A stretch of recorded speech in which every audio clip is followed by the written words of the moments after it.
नमस्कार, मैं हूं आपके साथ पूनम यादव। उत्तर प्रदेश विधानसभा में संभल हिंसा को लेकर भारी हंगामा देखने को मिला। विपक्षी सदस्य सदन में संभल के मुद्दे पर चर्चा की मांग कर रहे थे। भारी हंगामे की वजह से सदन की कार्रवाई दोपहर 12 बजे तक स्थगित कर दी गई थी।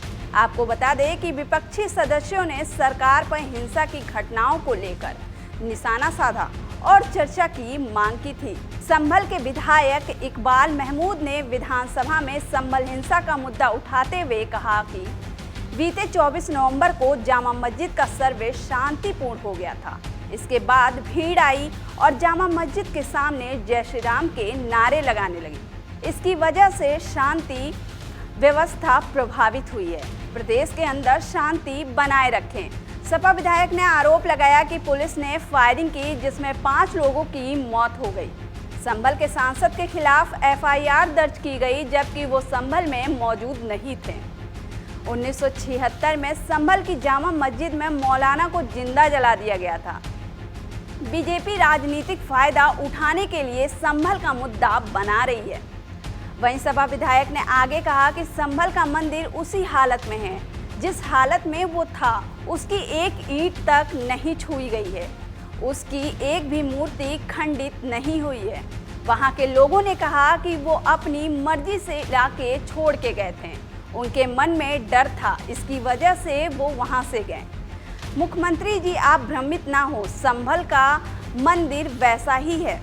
इसी बीच कांग्रेस की नेता विधानमंडल दल आराधना मिश्रा मोना ने विधानसभा में बहराइच हिंसा और संभल हिंसा का मुद्दा उठाते हुए कहा कि बहराइच में पूरी तरह पुलिस और प्रशासन की लापरवाही की वजह से ये घटना घटी है।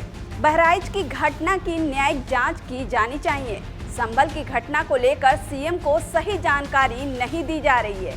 सच सीएम तक नहीं पहुंच पा रहा है। समाजवादी पार्टी के विधायकों और एमएलसी ने सत्र शुरू होने से पहले संभल हिंसा को लेकर विधानसभा परिसर के बाहर भी विरोध प्रदर्शन किया।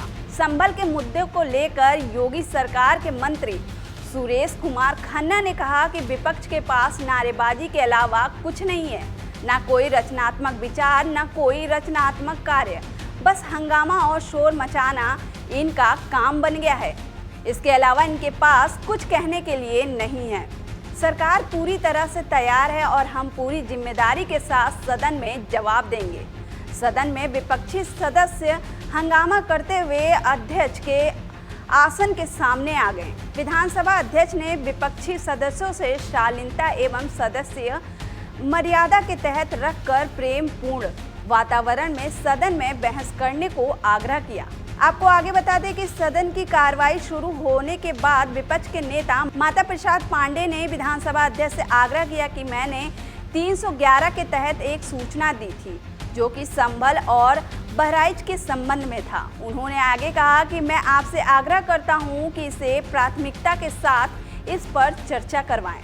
विधानसभा अध्यक्ष ने कहा कि नेता विपक्ष ने 311 के तहत जिस बात पर चर्चा की बात कही है, वो 311 में कैसे आता है, उसे बताएं। अगर ये 311 के तहत नहीं आती है तो फिर इसे 356 के तहत भी नहीं सुना जाएगा। विपक्ष के नेता और विधानसभा अध्यक्ष के बीच इस मुद्दे पर बहस के बाद सदन में हंगामे की शुरुआत हो गई।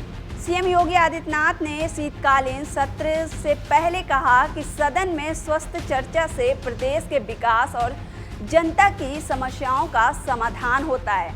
हम सभी जनप्रतिनिधि हैं। हमें जनता के मुद्दों, उनकी समस्याओं को लेकर सदन में सुचारू रूप से चर्चा करनी चाहिए।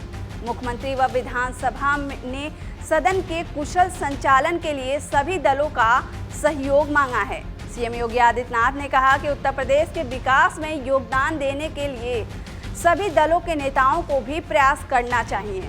विधानमंडल का शीतकालीन सत्र 16 दिसंबर से शुरू हो रहा है।